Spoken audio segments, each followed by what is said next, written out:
I'm back again doing adding to the holiday movie reviews. This one I decided to go a little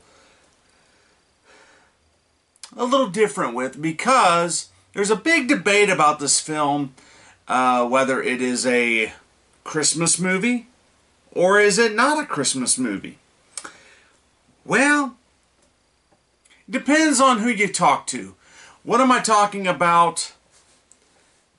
The blockbuster from the summer of 1988, Die Hard, released by 20th Century Fox, starring Bruce Willis and Alan Rickman, of course, as some other people that I'll mention in the film. Film takes place at the Nakatomi Plaza, which they're about to have their annual Christmas party, the office Christmas party, while in the meantime some terrorists invade the plaza, wanting, you guessed it, money. And the head of this terrorist organization is Hans Gruber, played by Alan Rickman, and of course he's there to ruin everybody's fun. But little does he know that one of the executives, soon-to-be ex-husband, she's separated with him, is John McClane, played by Bruce Willis. And of course, little does Hans Gruber know that John McClane is upstairs in a floor that is still under construction while they plan to blow this building to shreds and take the hostages with them. So, and we have several other characters. We have Reginald VelJohnson playing Sergeant Al Powell, who is the only outsider to John McClane. Again, when John McClane starts taking out these bad guys, realizes that there's a terrorist organization going on here, he grabs a radio and keeps calling 911, and of course they think it's a prank, and they call off, the terrorists actually call off the 911 call, and the fire trucks end up turning around, and McClane ends up getting through to police dispatch, where they send a police officer just to inspect. He goes in, and of course one of the terrorists disguises himself as a security guard, or the manager at the front desk, and says, "No, everything's okay, it's just a false alarm." And little does he know that, of course, John McClane raises Cain and gets the officer's attention. Then that's when everything else comes into play. He gets the police involved. Matter of fact, the police chief, played by Paul Gleason, he's a complete jerk. He's just there to get the money. He's just there to get the publicity, and as well as William Atherton, who plays a news reporter. He's just there to get attention. And of course, it becomes personal when they bring in McClane. When they bring in McClane's family, the wife played by Bonnie Bedella. But yeah, she plays Holly, the separated wife of John McClane, and they get the news reporters out there, and it's, of course, a lot of chaos goes on in this movie, and you also have people like Clarence Gilliard Jr., who just passed away, which is crazy. He plays one of the terrorists. He's one of the guys who breaks into the vault. And this is a good action picture. It's a good action film. Of course, you got to keep in mind at the time and that this was Bruce Willis before he became known as action movie star. He was very much still TV sitcom guy at this time. As a matter of fact, the book that Die Hard is based on, believe it or not, Die Hard is based on a book. Let me see what the name of the book was. Roderick Thorpe wrote the book, but anyhow, it was a story.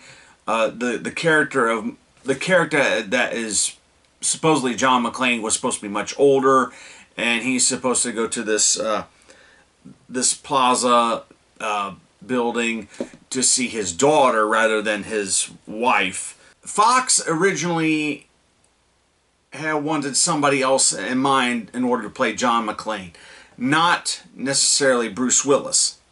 Even though in the book it's a little bit of an older character, they wanted to go younger, and they were thinking more along the lines of somebody like an Arnold Schwarzenegger.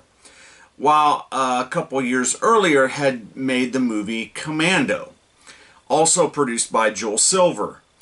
And they kind of wanted to do a loose, I don't know if it was a loose sequel or a sequel to Commando, and set it around in this glass tower, and I don't know if it was necessarily Christmas time that they wanted to set it in. And the interesting thing is, if you go back and look at the marketing of this movie, it was never marketed as a Christmas movie. It just happened to be set around Christmas time. They mentioned Christmas several times. There's Christmas trees. There's Christmas carols being sung. There's all kinds of Christmas music and whatnot being off. Obviously, there's a Christmas party going on.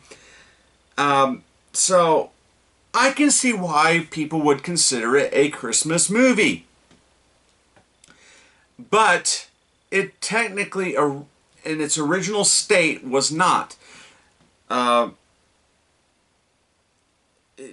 think John McTiernan, the director of the film, I think he just wanted to make a good action movie. And I think that's what Fox was originally going for. But as time went on, obviously because of people say, well, hey, it takes place at Christmas time, takes place at a Christmas party, let's call it a Christmas movie. And so the fans did this.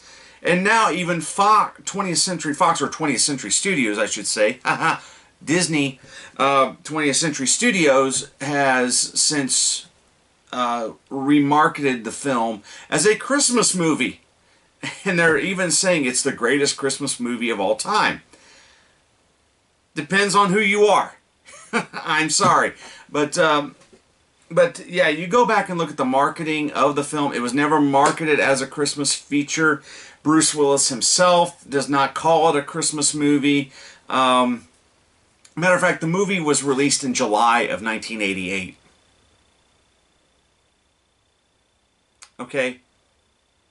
But, again, it's up to the fans to determine whether it is a Christmas movie or not. So that is going to depend on us, the viewers.